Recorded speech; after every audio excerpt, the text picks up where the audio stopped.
Eu sou Victor Nan e seja bem-vindo a mais um vídeo sobre arte e filosofia. Há pouco mais de um mês, eu e os meus amigos paramos para ver A Terra é Plana, da Netflix, e a gente reparou que o documentário não fala muito sobre o que os terraplanistas acreditam, e sim como eles vivem. Não trata das teorias do passado, quase não fala de Samuel Shenton e da Sociedade Internacional da Terra Plana. Não apresenta nem mesmo os argumentos que a gente vê por aí nas páginas do Facebook. O documentário prefere mostrar brevemente o romance entre dois dos mais famosos divulgadores dessa teoria da conspiração, o que não é de todo inútil ou incoerente, porque no fundo o documentário quer mostrar a rejeição desse grupo e a necessidade de se aproximar dos seus semelhantes. Antes do documentário eu não tinha muita noção do tamanho do que isso tinha se tornado. E dado o momento anti-intelectual que a gente está vivendo, isso me assustou bastante. E o problema é que parte da culpa é também dos próprios intelectuais e como se dá essa comunicação. Antes de dar play no filme, eu esperava ver astrônomos debatendo com os terraplanistas, ou ao menos dando a chance deles apresentarem as suas teorias, sendo elas absurdas ou não. Mas em nenhum momento cientistas e terraplanistas se encontram numa mesma sala. Até que no meio do filme aparecem alguns astrônomos defendendo os terraplanistas. Não as suas teorias, mas defendendo esses grupos dessa nossa discriminação. Às vezes é difícil olharmos com desprezo.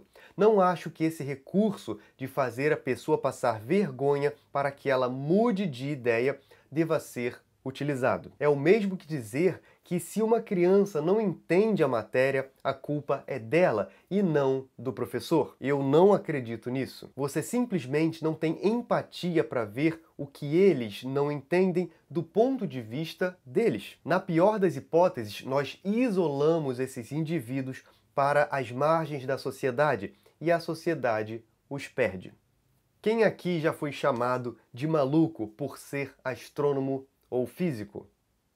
Assim como acontece com a gente, não podemos apenas dizer que é um delírio ou chamá-los de malucos. Quando deixamos pessoas para trás, mentes inteligentes perdem a voz e ficam estagnadas. São cientistas em potencial que deram errado. A inquisitividade natural e a rejeição das normas seriam benéficas para a ciência se eles tivessem conhecimento. Eles devem ser tratados como cientistas em potencial. Voltando ao início do documentário, o protagonista diz: "Você acha que está em um globo girando a 1.600 km por hora e você não sente nada." Eu acho que essa observação deveria ser prévia a qualquer explanação astronômica. É a partir da observação e da dúvida que se faz ciência ou filosofia. Qualquer aceitação crítica é prejudicial para se fazer filosofia, e sem filosofia é difícil ter pressupostos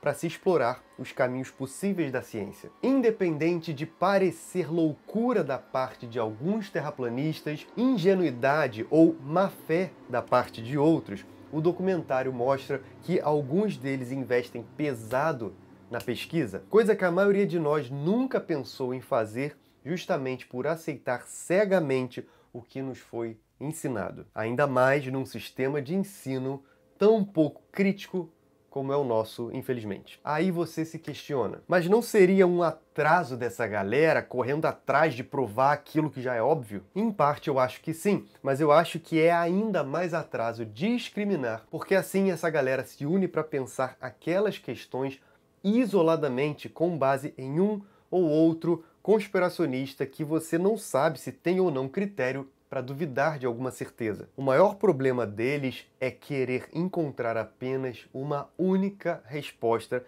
para confirmar o que eles já tinham como crença. E esse é um problema que afeta até os pesquisadores mais sérios. Quando nos debruçamos sobre uma pesquisa mais séria, é importante ler também o que se diz contra ela com a cabeça aberta. E do ponto de vista emocional, a gente precisa reconhecer que isso é bem difícil. A gente precisa pensar no que a ciência é, nos seus métodos e em como os cientistas podem estar falhando na comunicação para os leigos e principalmente falhando com aqueles que têm um potencial adormecido. Disse o filósofo David Hume em seus ensaios: faça com que a ciência seja humana de tal modo que possa ter uma relação direta com a ação e a sociedade. Eu, a natureza, proíbo o pensamento abstruso e as pesquisas profundas. Irei puni-los severamente pela melancolia que eles introduzem, pela incerteza sem fim que os envolvem e pela recepção que seus falsos descobrimentos encontrarão quando comunicados. Nós aqui, pesquisadores de filosofia, de arte ou de ciência, estamos sempre buscando essas pesquisas mais profundas e muitas vezes caímos em pensamentos abstrusos. E com eles, dúvidas profundas que nos geram sentimentos profundos. É muito comum no caminho da reflexão se deparar com a melancolia, com a solidão, principalmente quando a gente não se prepara antes para lidar com isso. É importante manter o corpo saudável para manter a mente saudável antes de encarar reflexões mais densas, porque você vai se deparar inevitavelmente com abismos. E o impulso de crer em algo com todas as forças e se agarrar a grupos que pensam como você é algo muito forte. Em outras palavras, se manter verdadeiramente crítico muitas vezes é doloroso,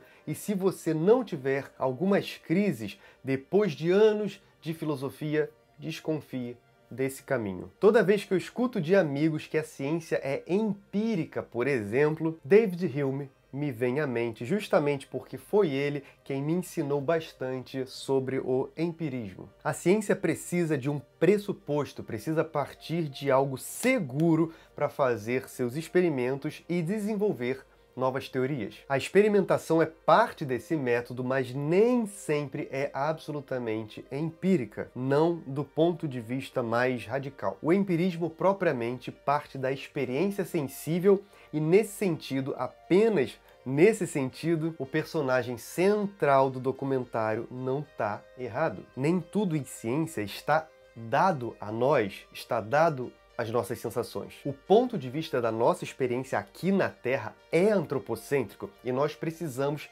ir muito além das sensações, buscando na nossa razão, no desenvolvimento de métodos e de construção de aparatos para refletir, observar algo diferente, para daí querer outro paradigma de verdade. Muitas vezes, o cientista que não se deparou com questionamentos filosóficos mais densos dificilmente vai conseguir admitir isso, o que também acaba atrasando o desenvolvimento da própria ciência. Nós aprendemos, por exemplo, que no século XVI, Copérnico descobriu as orbes celestes e provou que nós giramos em torno do Sol e não ao contrário. Mas Aristarco de Samos já tinha proposto a mesma coisa 200 anos antes de Cristo, quando a cultura não estava preparada para aceitar isso. As teorias de compreensão do mundo não são o mundo em si mesmo, mas uma representação, uma interpretação ou conjunto de métodos para decifrar o mundo. O sábio, então, será aquele